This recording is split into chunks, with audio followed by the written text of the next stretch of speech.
Hej, det här var Kenta Boson Parts. Idag står jag framför en Volvo minigrävare här på 8,8 ton, en ECR 88. Vi ska utföra lite service på det här idag. Bakom här är motorn uppfälld och klar, så ni får följa med runt här så ska vi visa vad vi ska byta ut. Yes, här har vi motorn uppfälld och klart. Vi har en solenoid som ska bytas för automatisk varvtalsreglering på den här maskinen som inte fungerar som den ska. Så den ska vi byta ut. Givetvis har Boson Parts har den här produkten. Den ser ut så här. Och till det vi ska göra nu är egentligen att byta ut den här artikeln. Så följ med här.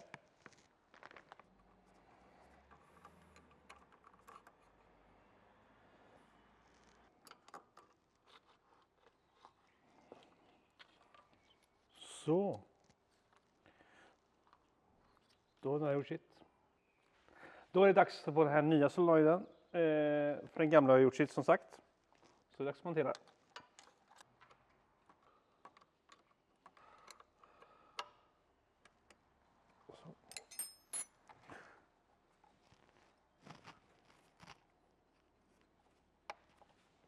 Sådär.